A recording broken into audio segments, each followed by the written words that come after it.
Hello, everyone, and welcome back to the Laughing Empress Read Aloud. Today we are going to read chapter 27, An Unlikely Romance. The next few weeks were long and hard, but Philothea endured them with a happy heart. Until very recently, her entire life was a mystery. Now, not only did she know who she was, but she knew very clearly what she was meant to do. Every day as they traveled, she practiced her magic, protecting Zoe and Polly as Raven attacked them with various things. Zoe made it clear she was not pleased with this arrangement, though she understood it was for the greater good.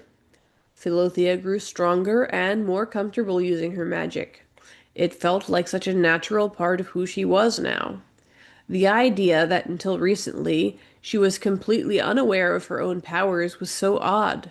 Despite their grueling pace, endless practice, and the immense responsibility that came with her powers, Philothea never felt more free. Soon she could deflect Raven's attacks without even thinking. Raven responded to her progress by spinning up illusions of larger and larger groups of people in peril. Once, she projected a great landslide crashing down upon a village. Philothea ran about in the illusion, pushing and pulling people out of the path of the flowing earth. Once a swarm of dragons descended from the sky, raining fire down on the field laborers. Philothea projected an invisible shield above them that absorbed the dragon's fire and kept the beasts from descending. The exercises were exhausting, more so since Philothea spent most of her days walking. Every evening, Philothea fell asleep the moment she lay down.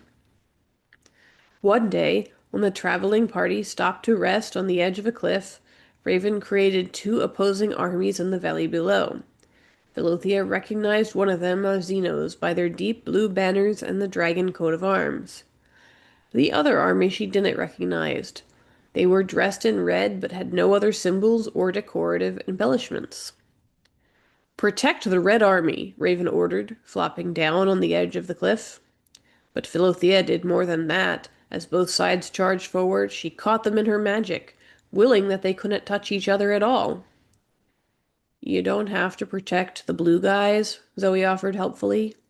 "I'm protecting everyone," Philothea glared.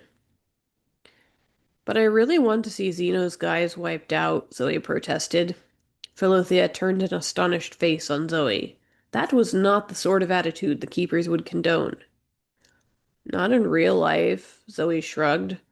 "Just in this illusion thing." "Oh," Philothea giggled. That made her feel only slightly better. Still, she continued protecting both sides. "I wish we had a real army to train you," Raven sighed. "This is too easy." Suddenly, Philothea felt Raven's illusion fighting her. The armies strained against her magic, trying to break free from the invisible barriers that held them at bay. She found herself expending every ounce of willpower to stop the collision. "They aren't real," she thought as she began to ache from the strain of keeping them separated. Still, she couldn't bear to let go. The next time she met Zeno, she would indeed be protecting real people. Raven's magic fought against hers even harder. How was Raven doing this? She had also been walking all day. Did she ever get tired? Finally, after what seemed like ages, Philothea let go. She crumpled over onto the cliff, and the fake armies collided for a few brief seconds before Raven pulled them out of existence, leaving the valley empty. "You, little one, are a force to be reckoned with," Raven smiled proudly. The next time they came to a village, Raven purchased some parchment and a pen and scratched a note. "I don't think the Fae King is going to believe that," Zoe commented as she read over Raven's shoulder. "It's worth a shot," Raven remarked. "I will miss my Polly," Faye commented as Raven tied the note onto her leg. "I'll have you know," Raven replied, "that I do not approve of this relationship. You're like 3 feet taller than him." "Ho, ho, ho, he is a little thing," Faye remarked. "But he is my pretty boy, my handsome bird." Faye is a pretty girl. Polly replied before bursting into song. Say, my lovely, I suggest we go away and make a nest with speckled eggs of blue, and little chicks that look like you. Oh, Polly, that's so sweet, Philothea squeaked. Yeah, Zoe started. No, that's not going to work. They aren't even the same species. Good luck convincing them, Raven grumbled with an eye roll. And we are not having any kind of wedding until after we've saved the world, understand? Polly and Fay were too busy complimenting each other to hear her.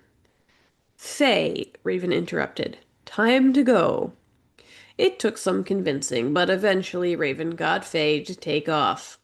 After she'd disappeared from sight, Raven began scratching another note.